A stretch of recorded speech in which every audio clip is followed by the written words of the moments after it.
We have Matt Walsh on, and he is from the Matt Walsh Show, which you can find YouTube, dailywire.com. Welcome to the program, Matt. How are you? Good, Glenn. Thanks for having me. I've read your new book. It's a kid's book, Johnny the Walrus. Actually, it's not a kid's book. It's really for the parents.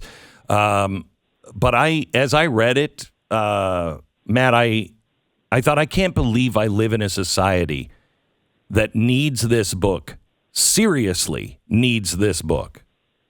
Did you feel that way when you were writing it? Yeah, I feel that way every single day, that it's necessary for. Every day I'm saying things, you're saying things, we're all saying things that we shouldn't need to say, and it still boggles my mind every day that I need to say it, but we do. I mean, this is affirming basic common sense and some really basic realities about children, and also kind of the psychology of children, and the fact that little kids, when they say things, they make claims about themselves and about the world. They don't really understand the distinction between reality and fantasy. That's the world. They live in a world where there is no distinction. They live in kind of a fantastical world, which is one of the wonderful things about childhood, and that's why childhood is so beautiful, and we want to protect it. But now it's being exploited and kind of turned against these kids. And we take a childhood fantasy or something that they say that's purely out of their imagination, and now it's turned into a lifelong identity crisis for them, where it didn't need to be that. So let me just give you a couple of pages here from Johnny the Walrus. Johnny's a boy with a big imagination. One day he's a dog, next day he's a crustacean. One morning he came downstairs barking and clapping, wood spoons for tusks and sock fins a-flapping. I'm Johnny the Walrus, he said with a roar. The wood floor's my ocean, and the carpet's my shore. Johnny's mom loves her son's make-believe time. You're Johnny the Walrus till you change your mind. But Johnny's mom's phone said, it's not just pretend.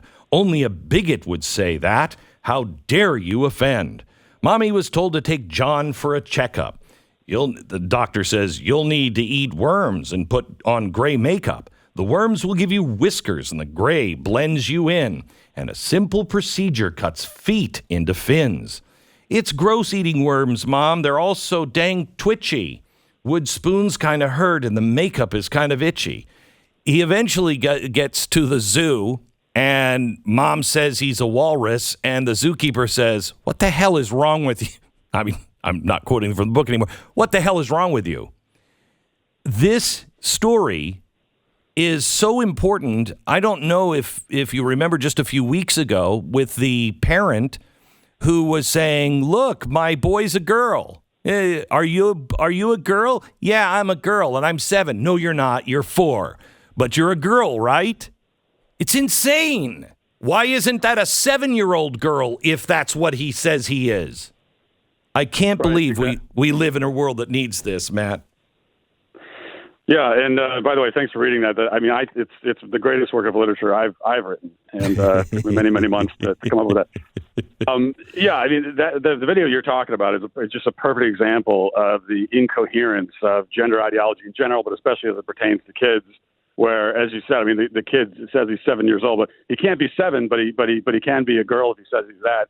I mean, and of course, with like age is actually a fluid, changing thing. So in some ways, it makes more sense. It still doesn't make sense, but it makes more sense to identify as a different age, because at least eventually you will be that age, whereas your sex is unchangeable and immutable.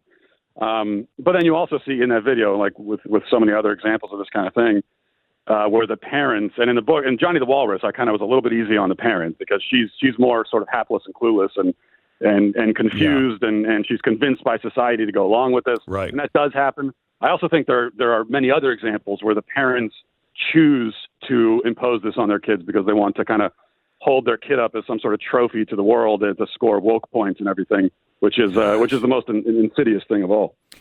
Matt Walsh, are you getting any pushback from this? I mean, is it for sale on Amazon, and where you can only get it at dailywire.com? Yeah, there's certainly plenty of pushback as expected. Right now, you got to go to johnnythewalrus.com to buy it from the Daily Wire. We sold out on Amazon in a day, and so we're now in the process of trying to get it back on Amazon. And they're Yeah, we're having some complications there. Yeah, but they're hopefully very we'll be back helpful, on I'm sure. Amazon. Yeah. Johnny the Walrus. It's johnnythewalrus.com is where you can get it. Yeah, johnnythewalrus.com. Matt, always good to talk to you. I hope you had a great Thanksgiving and Merry Christmas if I don't talk to you in between.